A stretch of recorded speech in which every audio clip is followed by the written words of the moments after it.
অন্তর্বর্তী সরকার অনেক কিছু করতে পারবে না, যত কথাই বলেন না কেন। এই দায়িত্বটা হলো একটা নির্বাচনীয় গণতান্ত্রিক সরকারের কাজ। যত তাড়াতাড়ি সবকিছু সুন্দর করে নির্বাচন দেওয়া যায়, আমাদের চলচ্চিত্র সুন্দর হবে না কেন? আমাদের মধ্যে যদি বিভাজন না থাকে তাহলে সব সুন্দর হয়ে যাবে। আর এখন একটা পট পরিবর্তন হয়েছে। এখন যেই অন্তর্বর্তী সরকার আসছে, ওনারা তো অনেক কিছু করতে পারবে বলে আমার ধারণা। কারণ আমি কিন্তু কোনো রাজনীতি করি না, এটা জানেন কি না। আমি কোনো আওয়ামী লীগও করি না, বিএনপিও করি না। তবে আমার শরীরে একটা তকমা লাগানো আছে, যার জন্য আমার যদি আমার কোনো রাজনীতি করতেও হয়, সেটা একমাত্র আমার বিএনপি করতে হবে, সরাসরি যদি আমার করতে হয়। কারণটা হলো এই যে আমার বাবা একসময় বিএনপির কেন্দ্রীয় কমিটির ট্রেজারার ছিলেন, শাহরুখ সাহেব। তো ওনার কারণে উনি মারা যাওয়ার পর আমার দুই ছোট ভাই অনেক বিপদগ্রস্ত হয়েছে। এক ছোট ভাই তো একদম পুলিশের মাইরে ইনভ্যালিড হয়েছে, তার ব্রেনটাও শেষ, তার হার্ট প্রবলেম। আমি কোনো মতো শিল্পী বলে বেঁচে আছি, তারপরেও তো আমাকে জেল খাটতে হয়েছে, তাই না? তা আমি এগুলো নিয়ে কখনোই কথা বলিনি।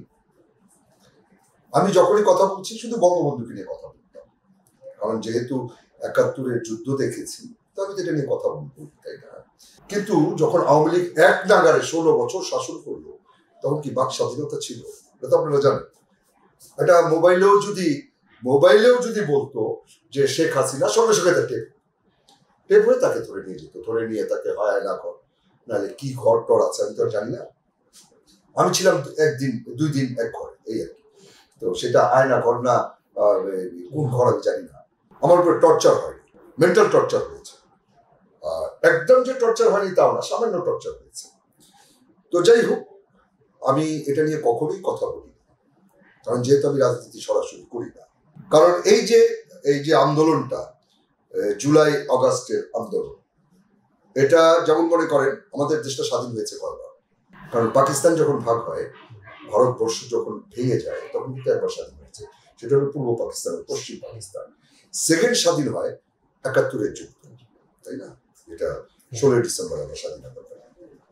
তো আরেকটা স্বাধীন কিন্তু হয়েছে এই ৫ই আগস্ট।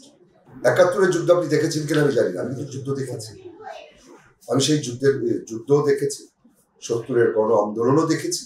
এগুলো আমি দেখেছি, কিন্তু আমার চোখে দেখা। তো আমি এইরকম আন্দোলন আমি দেখিনি আমার লাইফে, যে কি অদ্ভুত, মা তার সন্তানকে কুলে নিয়ে রাস্তায় চলে আসছে, বাবা কাঁধে তার সন্তানকে নিয়ে চলে আসছে, বাপ ছেলে একসাথে রাস্তায় নেমে গেছে। আর আমি নেমেছি কিনা আমি বলবো না, এটা ইউটিউবে দেখে নিল। কারণ এই আমি নেমেছি, এই করেছি, এইসব বলা আমার কোনো দরকার নেই। এটা যাদের প্রয়োজন যে নানা কি করেছে, ওটা ওনারা দেখে নিল। তো এত বড় আন্দোলন আমি আমার লাইফে দেখি। একটু বলেন আসলে এই ফুপিয়ে ওঠার পেছনে একটু যদি আপনার ব্যক্তিগত অভিজ্ঞতা থেকে একটু, মানে কেন ফুপিয়ে উঠেছে? হ্যাঁ, আশ্চর্য ব্যাপার, সারা বাংলাদেশের একটা মানুষের বাক স্বাধীনতা ছিল না, একটা মানুষের। কেউ কোনো শব্দ করতে পারেনি। যারা বিএনপি করেছে, চলচ্চিত্রের অভিনেতা যারা বিএনপি করেছে, তারাও ভয়ে কথা বলতে পারেনি। তারা বাধ্য হয়ে কখনো কখনো আওয়ামী লীগের সাপোর্ট করেছে। এটা কিন্তু বাধ্য হয়ে, এটা বুঝতে হবে। এটা অনেকে বলবেন যে না, এই লোকটা এখন আগে ২ দিন আগে আওয়ামী লীগ ছিল, আজকে কেন বিএনপির কথা বলছে। না, এটা আপনাকে বুঝতে হবে যে ওই পরিস্থিতিটা কি ছিল। ওই সময় অনেক বিএনপির নেতা যারা চলচ্চিত্রে অভিনয় করে, তারা ভয়ে একটা শব্দ করতে পারে না। কারণ ভয় করলেই তাকে আয়না করে ঢোকানো হবে, তার বাক স্বাধীনতা নষ্ট করা হবে। নষ্ট তো করেই ফেলেছে, তাকে হত্যা করা হতে পারে, তার উপর অত্যাচার করা হতে পারে। আপনি কি দেখেননি বিডিআরের একজন ক্যাপ্টেনের ওয়াইফ, সে শুধু বলেছিল যে আমি ইন্ডিয়ান সোলজারদের মানে ইন্ডিয়ান ভাষা শুনেছি, উর্দু ভাষা, এর জন্য তার পুরো লাইফটা শেষ করে দিয়েছে। একজন আর্মি ওয়াইফের লাইফটা শেষ করে দিয়েছে, সে চাকরি পায়নি। সে তার বাচ্চাকে ফ্যানের সাথে একটু চিনি দিয়ে তাকে দুধ খাওয়ানো হয়েছে। মা কতটা কষ্ট করেছে, একটা ক্যাপ্টেনের ওয়াইফ। তো একটা ক্যাপ্টেনের ওয়াইফের যদি এই অবস্থা হয়, ক্যাপ্টেনটাকে কিন্তু পিলখানায় মেরে ফেলা হয়েছে, তারপরে সেই ওয়াইফটার উপরে এই অত্যাচার। তো আপনি চিন্তা করতে পারেন যে যদি চলচ্চিত্রে তখন কোন লোক বলতো যে আমি বিএনপি করি, যেমন শিবা সানু, আমি তাকে সিলট জানাই, কারণ সে এতটা প্রবলেমের মধ্যেও সে বিএনপি করে গেছে, সে ভয় পায়নি। তো সবাই তো শিবা সানু, সেও তো খুব আমরা দেখিনি যে প্রবলেম ফিল করছে সবার সঙ্গে। না, আমরা চলচ্চিত্রের শিল্পীরা তো তাকে আলাদা করি না, আমরা কখনোই আলাদা করতে চাই।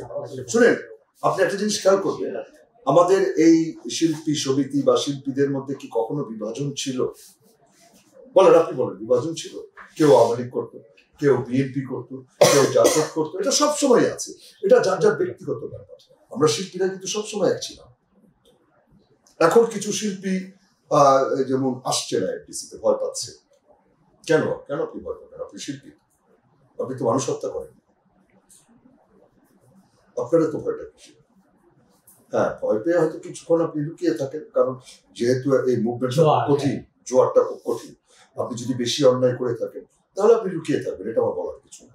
কারণ যে যা করে সে তো নিজে জানে সে কি করেছে। আপনি সবসময় দেখেছি উচিত কথাটা নিয়মিত বলেন, আমরা অনেক আপনার সঙ্গে এই ব্যাপারে কথা বলি। আসলে শিল্পীর চরিত্রটা আমাদের এইরকম যে অবস্থার মধ্যে কি যায়? শিল্পীর চরিত্র কি এটা? আপনি আমাকে বলেন তো, শিল্পীর চরিত্র কি এটা? যে আমি একটা মানুষ, আমার টাকা দ্বারা একটা ব্রিজ তৈরি হয়েছে বা একটা মেট্রো রেল তৈরি হয়েছে, আমি মারা গেলাম, আপনি আমার জন্য কাঁদছেন না, কাঁদছেন মেট্রো রেলের জন্য। এটা কি শিল্পীর কাজ?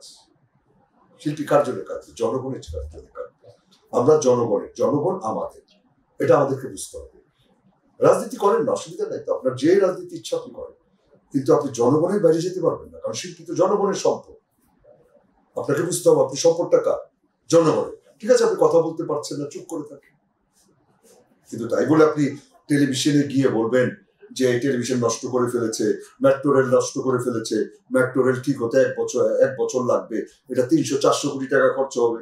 কই, এখন তো তা হলো না। এখন তো অন্তর্বর্তী সরকার আসার সাথে সাথে চালু হয়ে গেল, লাগলো মাত্র 50 লাখ টাকা।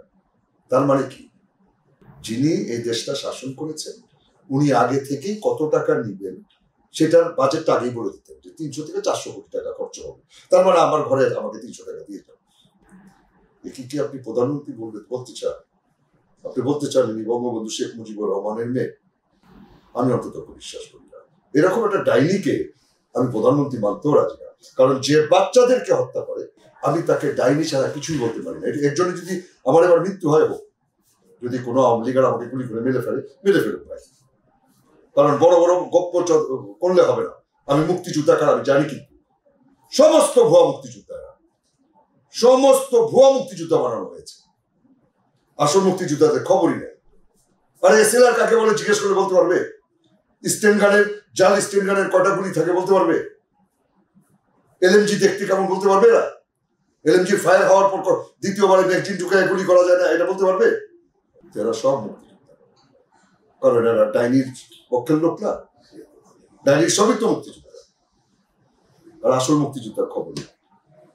দেশ পরিবর্তন হলো, মানুষের ক্ষোভের মুখী হয়েছে এবং অন্যায়ের বিরুদ্ধে হয়েছে, নানা রকম অপকর্মের বিরুদ্ধে মানুষের এই সোচ্চার এবং পদত্যাগ করে দেশ ছাড়তে বাধ্য হয়েছে। এখন একজন শিল্পী হিসাবে আপনারা কিভাবে? শুনেন, আমি একজন শিল্পী হিসাবে সত্য চাই, সাদা মানুষ চাই, যারা দেশকে ভালোবাসে, দেশের মানুষকে ভালোবাসে।